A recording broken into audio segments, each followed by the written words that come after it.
Yeah, we're live. And we are live. Hey, it's Two Queers in a Truck, May 4th, first Wednesday of May. And I got a little, I want to break free because we know we love freedom. Yeah. Free. Freddie Mercury. Yeah, it's a great song. I want to break free. I love that song. And, you know, and I saw a little, I don't know if it was a TikTok or an Instagram reel, but it was showing Freddie Mercury during Live Aid. And probably only Freddie Mercury, probably one of a handful of people that, by the way, this is Jenny-Jaymes Gunn and Two Queers in a Truck. Yes, I was going to say. Yeah, and they were showing Freddie Mercury how powerful his presence was on the stage, even when he wasn't actually performing. He went out on the stage to warm up his voice, and he thought he would do it in front of the audience instead of just backstage. And so he was doing a little you know, and doing all the different scales with his voice. So he was doing it, and then he would take the microphone and aim it towards the crowd and get them to do it with him. And just how he owned the audience, just how charismatic and how powerful the stage presence. And that was towards the end of his life. He was, I think he was pretty sick by then. And just how mesmerizing the guy was and just how powerful he was. And it was just a neat moment. And somebody captured it and replayed it. I mean, I just saw it like 3 days ago. Was it a documentary? No, it was just a short little reel. It's like it was like a TikTok type thing. Because there was a documentary out. Yeah, there is several documentaries out about it. Yeah. But this was it may have come off a documentary, but they showed it, and it was just really neat, and it really has nothing to do with anything other than I played that song. Okay. And Excellent. just thinking about him warming up, and even when he warms up, it's a performance, and just how amazing a queen he really was. But anyway, this is Two Queers in a Truck. We're going to dive right into the good stuff. And I needed to introduce my co-host and producer, Christian Cano. I guess I should introduce you. If you would like to be introduced. Hey, Boo. Hey, Queen. I'm Pickle Queen. All right. Not as big as Lindsey Graham, though. No, but anyway, we will never be. That's right. All right. If he would just comply, everything would just be right. And we hear this from conservative Republicans all the time when they say, if he just would have complied, if he just would have not resisted, they just would have laid down on the ground. We hear this, we heard this about George Floyd. We heard this about so many people that are, people of color that have been murdered.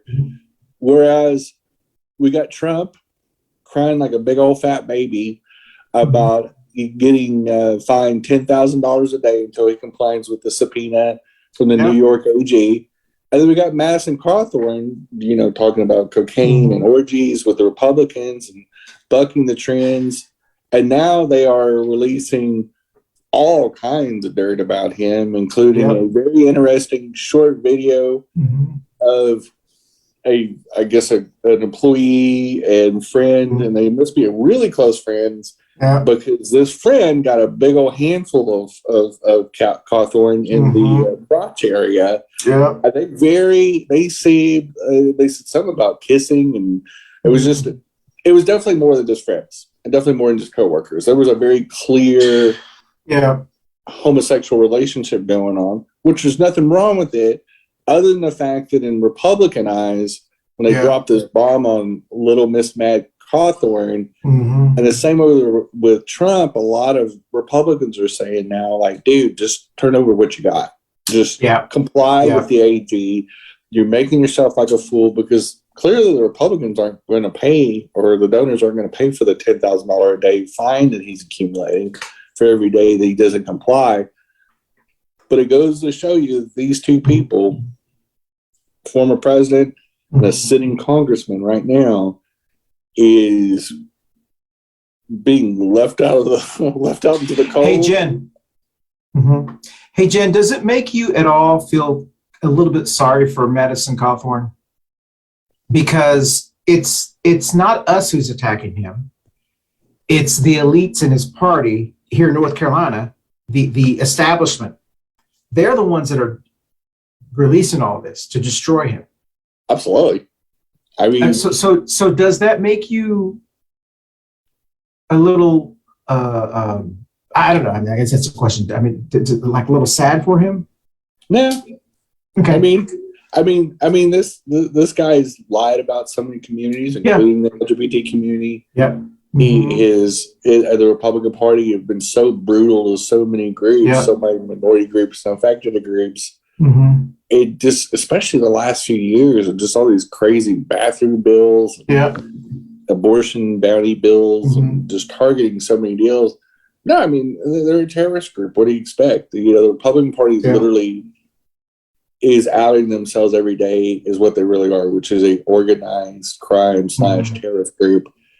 And they're so extreme. They've always been extreme. Yeah. But now they're just hanging all their dirty laundry out there. They're just saying, we're going to do what we're going to do. Can you stop us? Yeah. They're daring America to defend democracy. So what would you? Yeah. So what would you think if next week he comes out? Well, that's fine. I think he's already out. Okay. No, because he's saying come out. But if he's saying the guy's his cousin. Well, I mean, it's North Carolina. I mean, they don't have to worry about babies. I'm just wondering if this is going to be one of those the Jenner what's Caitlyn Jenner? Yeah. I'm wondering if it's going to be one of those where, you know how Republican she was, and then when she transitioned, the community kind of like gave her a little bit of a pass because she was transitioning, but she's actually worse, right? I mean, she's yeah.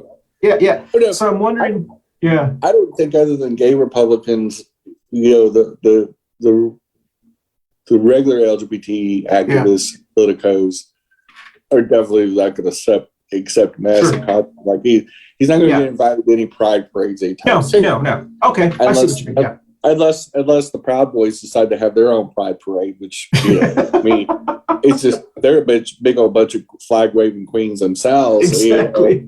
I mean, you talk about such a weird psychology. Anyway, the Proud Boys in general. Every Proud Boy I've met a few at different like Republican meetings and Libertarian meetings where they're all like in those groups too.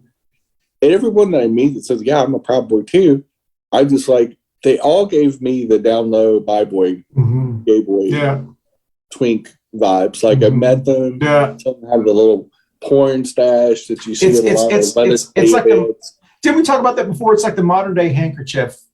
Back in the day, I don't know if anybody knows that who's watching this, but back in the day, people used to wear colored handkerchiefs in their pockets, and it was a sign or signal for certain things. Sure. And there was with the earrings in certain ears, and that's right. Yeah. There was different things that signified certain things in the LGBT community, and now you just if you join the Proud Boys, or the Republican Party. That's the same thing that's coming out, essentially. That's right. But I don't really want to be out, you know, so I want to look straight. Our topic number 2, America is us, not you. This wacko Elijah Schaffer on Glenn Beck's network, The Blaze, was going after Native Americans and referring to them as savages, to basically less than human types references, and saying that's the reason why we call them savages, that using the term savage, that they don't belong here anymore, they need to get out of America. Now, he's advocating to throw all indigenous people that are living in the United States, wants to throw them out of the United States because they're savages and trash. Is basically what he said. I'm paraphrasing. And so he went on way longer racist tirade about Native Americans and how inferior they are, and he started getting into property rights and all that. I'm going, I guess you don't understand history because those indigenous Aborigines. They were here before us. They had nations and languages and culture. There was all these countries of indigenous people, and we took that from them. We took away their property rights. This is their property. We live on stolen land, and he just was talking about this. You don't even like. I can't even fathom how stupid this guy sounds, because I listened to a little snippet they had on the Twitter machine. And not only is he a nauseating racist, like he was just so blatant about talking down about Native Americans, which I'm a certain percentage Native American, and just infuriating from the fact that they didn't even disguise it. The disdain he had for Native Americans. I'm going, dude, who hurt you? Like, did a Native American dude steal your girlfriend or something, and show her a good time? Or I don't know, did you have a fetish for them? Or I don't know, maybe he wanted to be Pocahontas for the 8th grade dance and they wouldn't let him. I don't know. But he was whack. So there's a country song that's playing. It's from a guy from Texas, because I listen to Texas country. And the name of the song is She Left Me for a Rodeo Cowboy. No, She Left Me for a Rodeo Clown. That's what that's like. I don't know anything about this guy. In fact, today was the first time I had ever seen this guy's name. And of course, I'm not going to watch anything that Glenn Beck is advocating or creating or producing, because Glenn Beck is an absolute idiot. And so I don't want to fill my brain up with that kind of stuff. I mean, there's a reason why you leave the trash in the dumpster. And so just the fact that he's like broadcasting on this podcast, it just completely denouncing an entire group, asparaging just a group of people that have been kicked by white people for 400 or 500 years is just, it's just surreal that people think that. It's just awful. It's just so blatant. It wasn't even like, it was just clearly this rage, this weird white rage at indigenous people. I was like, I just can't even fathom. Like, I guess it was bad because the pipeline got blocked, because it was on indigenous land, and I don't even know if he went into that. It was just like, and I guess there's some movements to do some restorative justice with indigenous lands and start to give some of them back, or start to give them more control over indigenous areas, or pay them for it. Imagine that. And it's just very bizarre, because right now we sit in Charlotte, North Carolina, which is literally where several indigenous nations were. Catawba Indians. And we live on stolen land here in Charlotte, North Carolina. And it's so bizarre, because, at the very least, you would think white people like this guy would at least be grateful. Hey, sorry, my ancestors stole land from you. And just leave it be. Like, don't bring it up. If you can't say something nice, don't say anything at all. I don't know.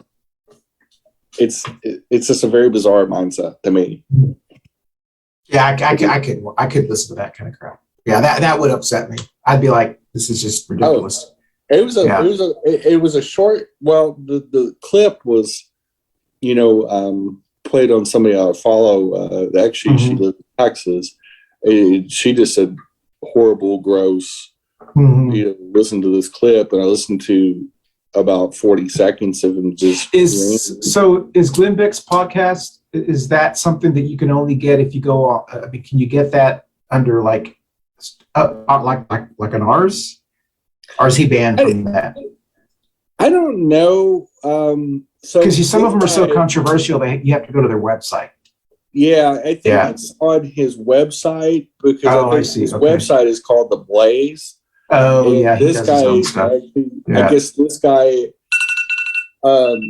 is one of the podcast people that's on his website. It's crazy. Yeah. And it was just, I mean, I've heard some of Boone Beck's stuff. He actually sounded worse. But right now we're up against a break, and we will be right back. Hey, everyone. Thank you so much for watching us on Two Queers in a Truck. Don't forget, you can watch us anytime at your leisure on our video podcast platforms like Facebook and YouTube. But you can also listen to us, either this show or any of our past shows, on our audio podcast platforms like Apple, Amazon, Google, Spotify, and all of the other ones. So once again, thank you for watching Two Queers in a Truck. I hope you enjoy our show. And we are back. But the next topic is bye-bye, pillow guy. And, Mr. Lindell, the My Pillow person, tried to create a second Twitter account because his first one, of course, he's blocked out of Twitter. And, he got locked out at the same time Trump did and everybody else that was a traitor and a seditionist. And just about a week or two ago, he tried to create another one. He put a middle initial or something a little slightly different, but obviously it was him. Got on Twitter, was laughing about it, just thought, I'm back on Twitter. And then a bunch of people trolled him and said, just wait for it. And then they had a big old drag queen saying, just wait for it. They did a countdown, and bam, Twitter got him. He got second account suspended and banned. And of course, Dr. Oz, people were laughing about him, constantly. And, they're pulling up ads and trolling his pillow company called Say Goodnight. And they're going, there's a weird link between these alternative medicine type people, and we put the pillows in that same category of it'll help your posture and all that. And all the COVID misinformation and how wacky all that is, that you can take some kind of juju juice and sleep on a $400 pillow and it'll make all your problems go away. Hey, Jen, this is really, really important, the My Pillow guy thing, because Roger Stone tried to do the same thing right before him and they banned him. And then he tried. So apparently what happened is, after Elon Musk said he was going to buy it, Roger Stone just assumed he could go back on it and said, "I'm back, bitches." That was actually his tweet. And then he got banned 6 hours later.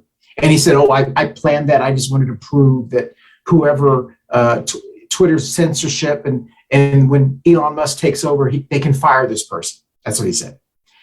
And then the My Pillow guy did the same thing, but I don't think he was that creative. I think he actually thought he could go back on. Yeah.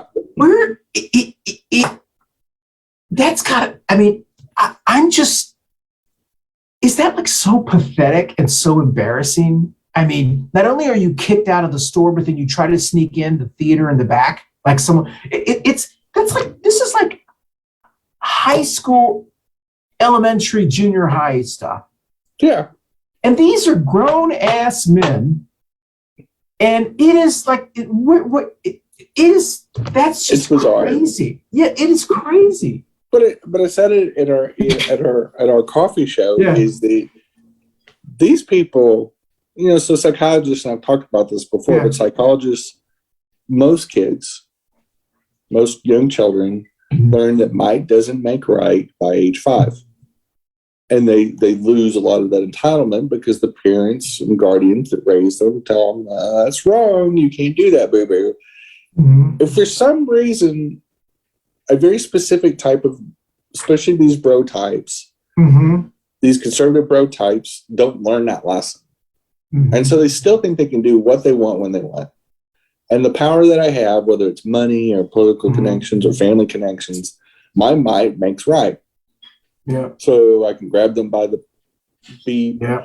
I can, make fun of a special needs reporter. I can make fun of and disparage the entire Hispanic Latinx community.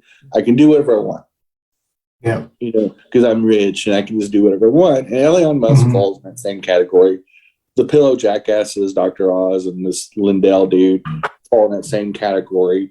Is they've got some kind of delusion that they can, that extends somehow to personal freedoms.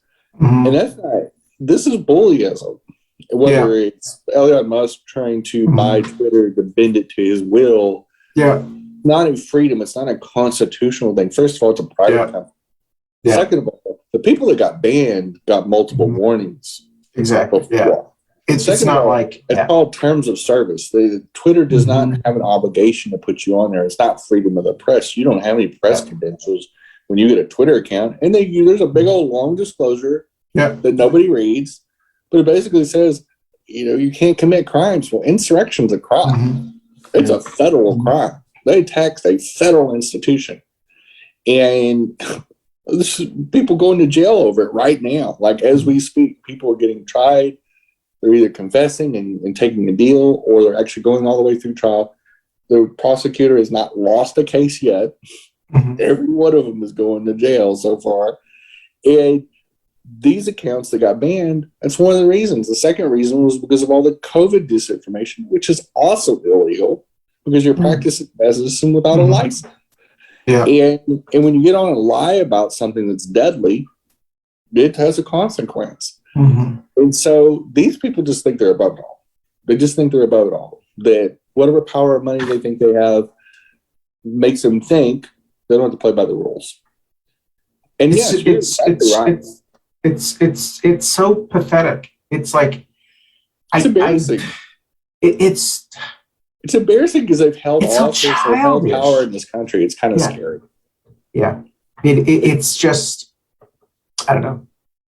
And and the whole Twitter thing, I don't really care who owns Twitter, except for the fact that the person that's trying to buy it, and it hasn't passed through yet, and still got to go through the federal SEC and all that. That's a long ways from doing that. But concentrating that much internet power into one person's hand is a lot like the Hearst family when they bought up 75-80% of the newspapers in the early 20th century. And so essentially every newspaper in the country went by their standard. Everything that got printed at that time was only edited by that company. And so it literally had power over the news and what information the public got that bought newspapers, which was the majority of, it was the social media of that era. And it made the family inordinately and powerful. And that's the danger of having monopolies or having close to a monopoly. That's the whole reason why probably the federal government will not allow him to buy Twitter, because he already has control of the Google machine. And when you have the power of the Google machine with the power of the most powerful news feed, Twitter, on the planet, that puts way much too power in one ownership group, especially one person that has not been responsible. Many things that he's done in his life, and is an absolute fool and clown show. But I do go to a funner topic. Since we're about 2 minutes into that time. Biden absolutely roasted the Republicans, and it was the first time that a president has gone to the national press day. Trump skipped it all the years that he was in office. And Biden absolutely roasted Rupert Murdoch that owns Fox News, absolutely shredded the former guy. And he told just some pretty funny deals. I'm sure, I don't know if he wrote them. He probably did not. It sounded something more like what Jen Psaki would write. I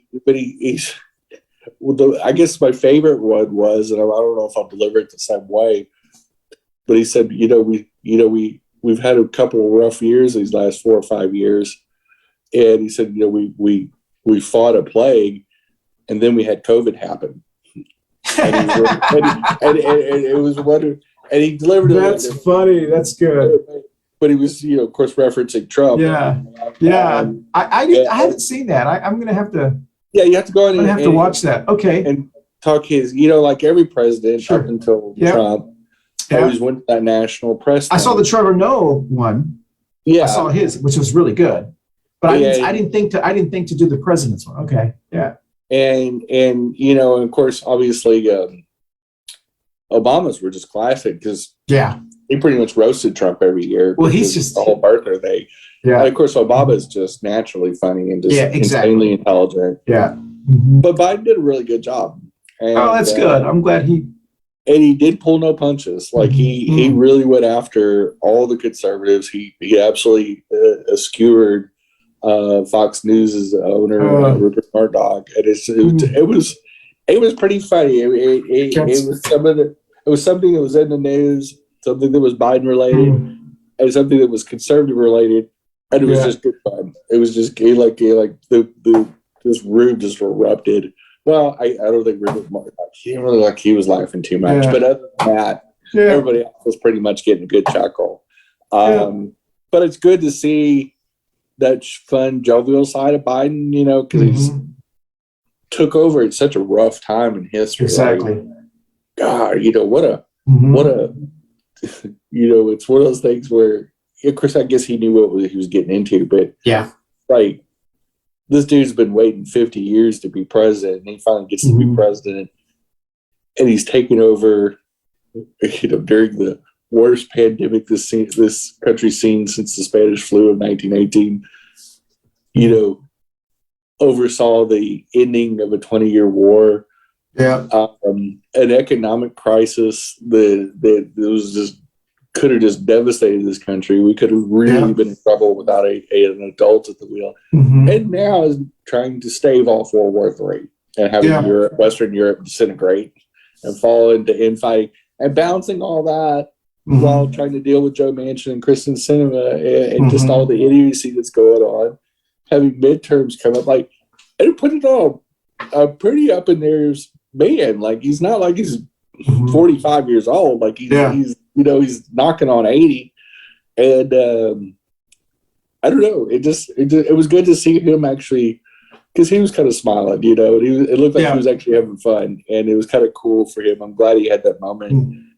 And if you've not seen any of the clips, you have to go and look at the clips, and especially for our audience, go and, even if you don't like Biden, it's kind of nice to see our American president having a little bit of fun, especially when it's gone through so much and has really battled just to keep this country afloat. And I don't think people right now aren't appreciating what he's doing. And you know, and of course, you know, I think he's one of those kind of guys that doesn't need the pat on the back and then grand slam, unlike the former guy that told everybody that would listen how great he is, and he still continues to know that. But just what a contrast in human beings. And I don't know, it was a neat moment. I think it was I was happy for him. Yeah. You know. I'll watch that. It sounds like that would be good. I think it was very interesting. But we're going to take a quick break, and then we'll do our last two segments. Hello, everybody. We got two Squares and Trucks, another episode in the can. We appreciate y'all watching and tuning in every week. Hope that you tune into our podcast, both with Coffee and Pandosi and Two Squares and a Truck. We talked about all kinds of things this week, from white supremacy to Joe Biden calling somebody a son of a bitch to a whole bunch more. Thanks for tuning in, and y'all be safe. Bye, boo-boo. And we are back with Two Queers and a Truck. And it just was a cool moment. And you know, because you hate to see somebody that's just fighting for all Americans. Yeah. And done, you know, appointed the first and only Black woman on the Supreme Court. Like, I think people are going to look back 5 or 10 years from now, whenever he's done with the presidency, and people can go back, yeah, he was our FDR. He pulled our fat out of the fire. you know, and there's this one list that's going around, and there's about 250 items on it, and it's in this little meme form. But there's so much stuff on there, it's kind of a little blurry, but you can kind of read it when you blow it up. And it's things that Biden's accomplished in the last year and a half. Yeah. I think we forget how much he's done. Yeah. And not even a full 2 years. Like, it's not even 18 months yet. Like, July will be 18 months that he's been president. Well, I think the basic difference is Biden has been trying to lift America, and Trump's whole presidency was tearing down people. It's just a complete different. And I'm hoping so much, and we talk about it all the time on the show, I'm hoping that somehow we get that message out this summer, and then for the midterms, there's two very clear strategies. The Republicans hate everything. They want to tear everything down. The Democrats want to move forward. So you have to make a decision. Do you want disruption, chaos, or do you want, and I'm hoping the middle people, I'm just hoping, because I think people are going to make the right choice, and I think Democrats. There was an interesting poll which we can get to, but I did want to say there's an interesting quote by Ivanka, and Ivanka Trump. Ivanka Trump. Oh, and she actually paraphrased a Thomas Jefferson quote in the last few days, and it's one of those things where I go, might not want to actually quote that or talk about that. Yeah. And it's an interesting old Thomas Jefferson quote that was defending him sexually assaulting and having babies with young slave women that he owned. And Ivanka quoted that. I don't know if she knew that what she was quoting or she just applied it to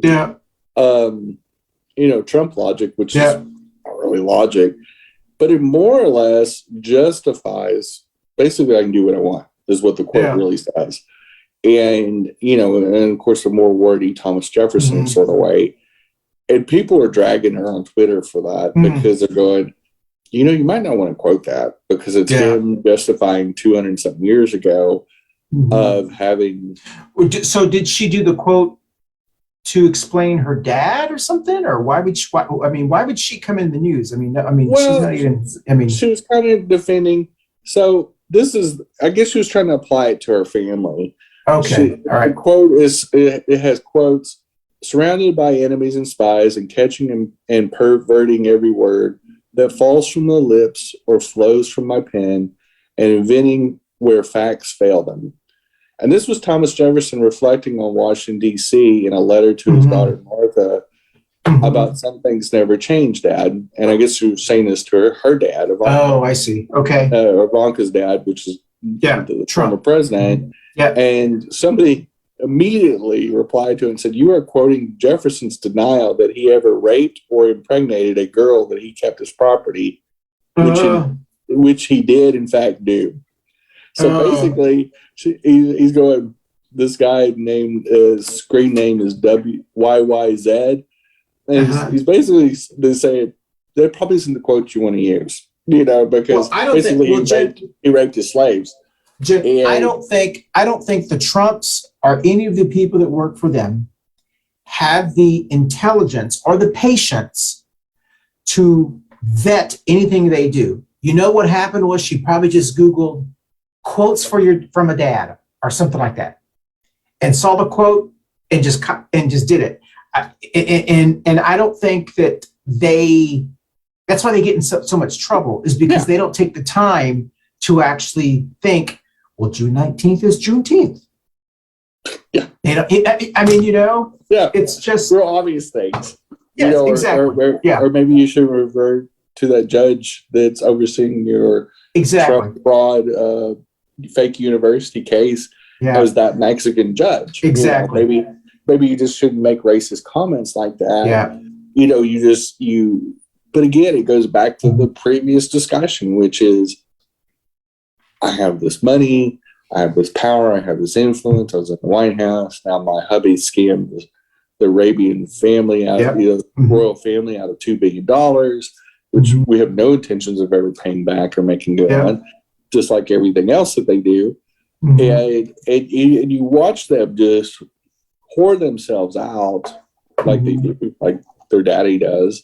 Yeah. And they're just, they don't think about consequences because for the most part, they've never had to face consequences. Yep. They're not like you and I. If we pulled half the scams that the Trump family pulled, they'd throw you and I under the prison. Exactly. And the only time they would let us in the general population is just so that they could look back and see us get our forced conjugal visits from our fellow inmates. And we would not do well in prison. No, we're too pretty to be in prison. And, unlike the Trumps. But anyway, there's an interesting study that came out about gender identity and which group of people, cis people, or people that are aligned, their gender identity is aligned with their genitalia or their plumbing, versus trans people, which are perpendicular. They, like me, my identity does not match my plumbing, my birth plumbing. Mm-hmm. And so one of the interesting studies about being attached to gender norms, like men wearing suits, certain things, men being stronger and less emotional and all the norms and a lot of the misguidance on what should be gendered and what's not, shows that cis people are more attached to gender norms and more attached to certain types of clothing than actually trans people are. And one of the reasons is that we look at gender differently. Mm-hmm. We look at it as more of an open discussion because we understand gender is fluid. Because many of us, non-binary or demi-girl or demi-boy, we have a fluidity to us. I'm very gender fluid. And versus a cis person, they typically, except for Madison Cawthorn, they typically don't do things that belie their gender identity, so, and they're very attached to that, so much so that's what causes a lot of the controversy, like, oh, well, that can't happen. You can't be a person with multiple genders. That's not possible.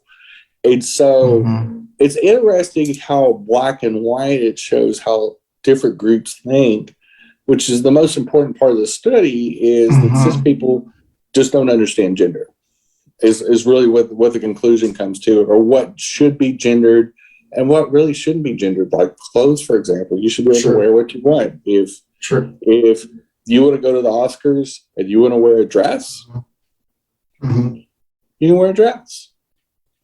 Like, what does it matter? I'm not trying to be funny, but it's going to come out funny. Well, I don't understand. Well, I don't understand how anyone can look at today's Republican Party and they are living proof, in my view, if you look at them, especially the men who are in elected office, they're living proof that they don't even go by norms. Lindsey Graham is the biggest queen. Ted Cruz is more drama queen.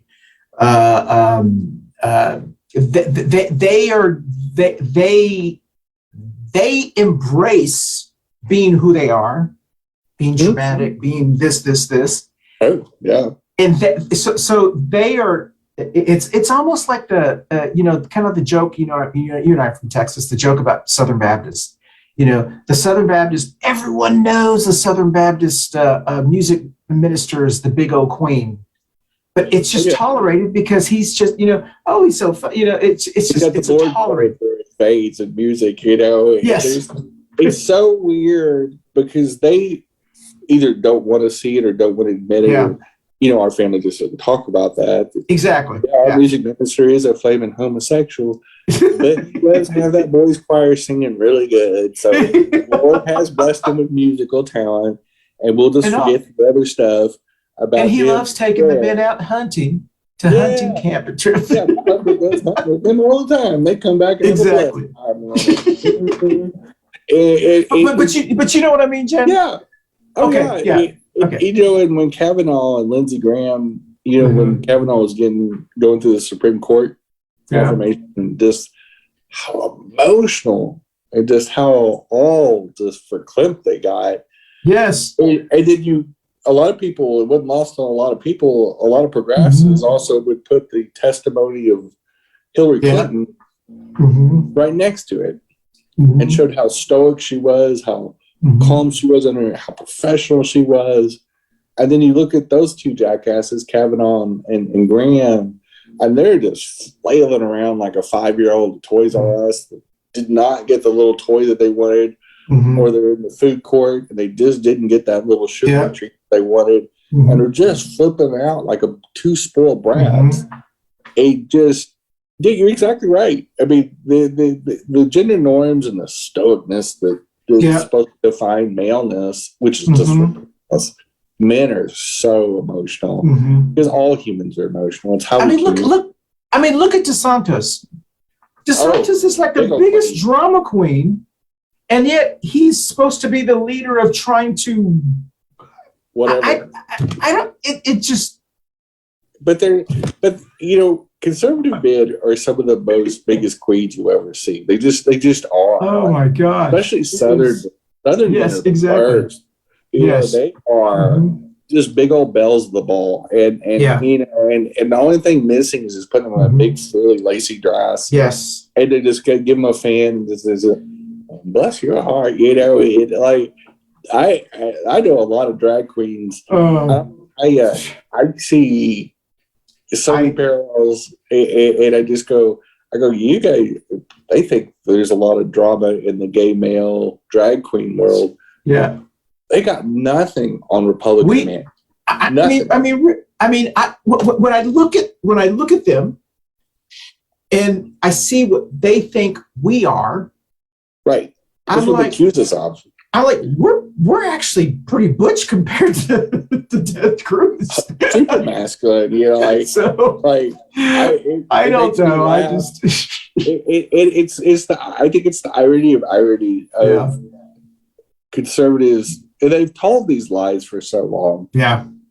Like also the Republican Party is physically conservative. I'm going there hasn't been a Republican president that's been anything but. They're super liberal, super progressive on spending on specific things. Yeah. But like Jen Psaki said, is the Republican presidents this last 50 years have spent like drunken sailors on shoreline. They have spent, like, if you weaponize anything, they'll buy it. I mean, they bought everything, like every snake oil, Defense Department, war on drugs, anything. If you say it's going to fight communists, drug lords, anything, they're like, there's your $1 billion. There's $1 billion over here. Here's $1 trillion over here. George W. Bush, even China said, we're not going to loan you any more money for a little while, and we're going to downgrade your credit rating. You're spending too much. And when China says that, and they're a socialist, communist country, and they're saying, you want to slow down the spending a little bit on that. Hey, did you notice? Hey, Jen, did you notice over the last couple of months, and I just realized it when you said the word socialist, that Republican candidates are not really using that term anymore. They're using grooming. They switched to that. Yes. Yeah. Well, so the socialists. That's what they do too. Is that they're also, besides being big socialists and big vendors, every church, every Christian church is a grooming organization. What is it not? Like they go after kids hardcore. Almost every pedophile case you ever hear about, where does it come from? Usually a religious organization. Every sexual assault I've ever heard about kids is either a sports ball coach from a Republican or a church. Yeah. There's not many that you hear about that is, except for maybe Matt Gaetz. Yeah. But he's a groomer. Remember, we decided that already. He's a groomer. It's a grooming organization. Yeah. It is a grooming organization.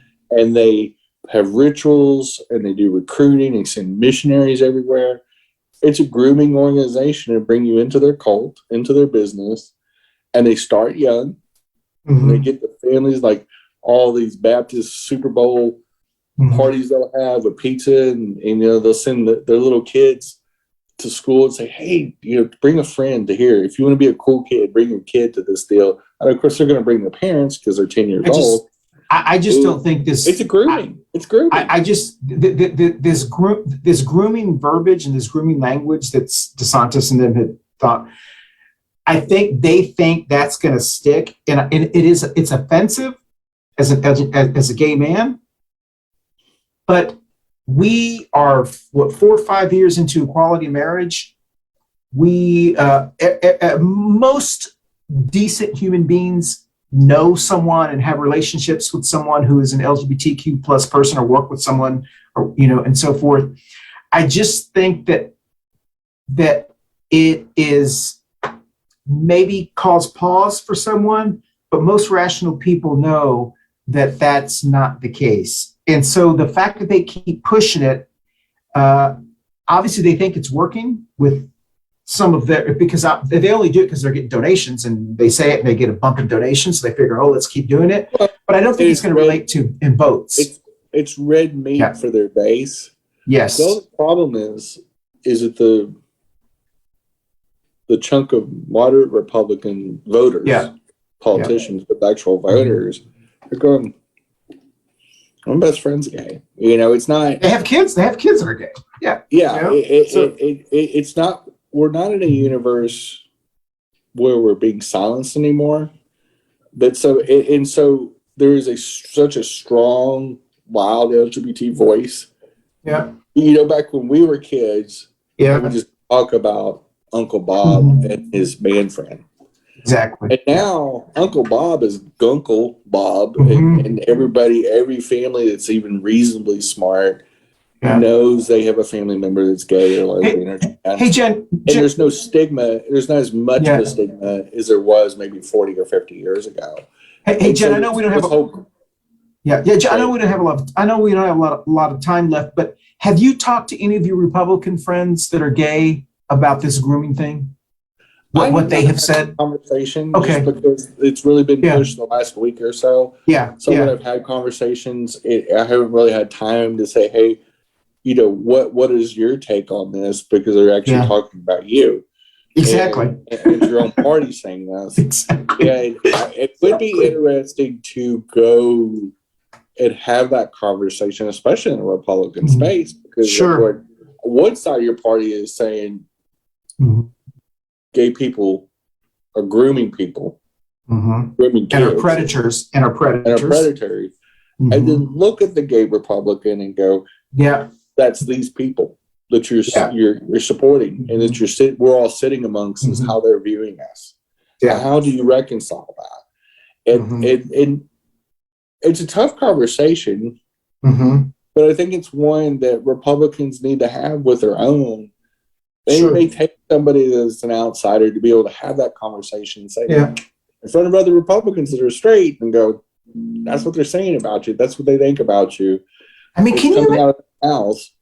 Can you imagine? Yeah. Can you imagine for a second if the Democratic Party actually? I mean, I can't fathom that. But can you imagine if the Democratic candidate actually said, and we need to get rid of these black people. And and the black people are the causes for all the problems we have. And they're grooming people with their with their rap music and their hip hop. They're trying to rape white women. Yeah. Can you imagine? If a Democrat said that about people of color, one, it would dissolve the party pretty fast. In pretty short order. It definitely would dissolve that career of that fool that would say stuff like that. Or even to think that.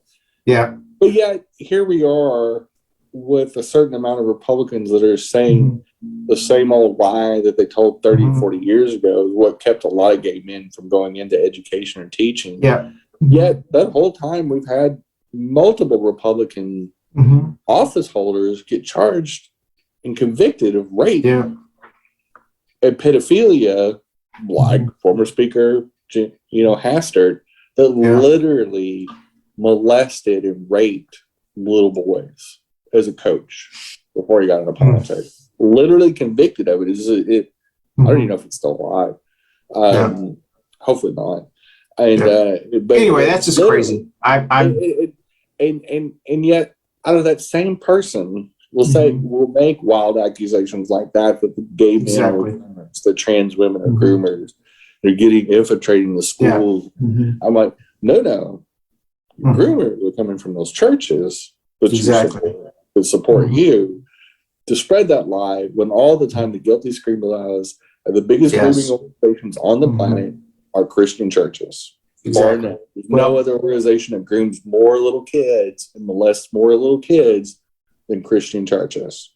So, and you, yeah, and you and I've talked about this before. What they're suggesting is that my parents groomed me, which is why I'm gay. Yeah. And right? or that somebody or some teacher, or right? teacher, Some teacher or okay. coach or whatever. All of my old white women teachers taught you how to be gay. Yeah. Most of my teachers were women. Yes, exactly. And so, which I think is just bizarre. All the nuns in Catholic school.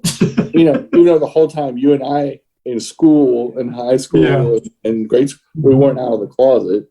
Exactly. I wasn't. And neither was I. I mean, I was never universally out. I mean, there was like, I can count on less than one hand how many people knew that I was queer. Yeah. And deep in the closet with a vault door on front of it.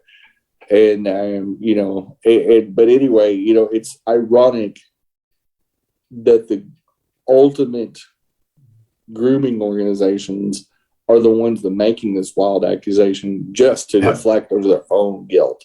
Christianity needs to clean up its house and quit deflecting its own guilt. Catholic Church, Baptist Church, all of those churches are guilty of protecting pedophiles.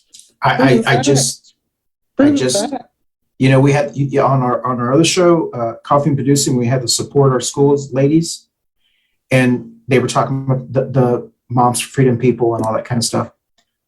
I just can't imagine any adult who works anywhere who you're around. I'm trying to envision. You must be like I don't know. I'm trying to think There's really no words for the ignorant. Yeah. Like it's crazy. honestly got to the point where you have to point it out, you have to laugh at them, and then move on. Because honestly, I do get to the point some days where I feel myself being really fatigued about the stupid stuff, and it really is stupid stuff that an MTG will just vomit out of her mouth whenever these talking points come out, and in between belts of wine. She said on Monday that women need to get married so they don't go on welfare. If you live in our district and you're a woman, how could you vote for something that stupid? I mean, completely sexist, completely racist. You know what she's really saying? Yeah. Black women. Yeah, exactly. You don't want to be single moms. Like, you know, it came from a space of racism because you know she's a racist. You know she's a homophobe. She's an absolute big wacko. And that's crazy. Exactly what she was saying, which is crazy because she's running against Marcus Flowers, that is a black man. So when is their primary is what? In May, right? Is it? I think it starts on the 4th or 5th, actually. Oh, so theirs is real quick. Yeah, I mean, theirs is before ours in North Carolina. You're right. Yeah. Well, our primaries already started. Early voting started. Yeah, but there, I think next Tuesday is Georgia's. No, theirs doesn't until the 20th. It's 3 days after ours does. So they're after. Yeah, okay, just 3 days after. Okay. So, but we have ran out of time. In fact, sorry, over about 10 minutes. So we will wrap up. We will leave with the same song that we began with, which is a Queen song. And everybody have a great week. Thanks for watching and putting great show. Babu. Babu.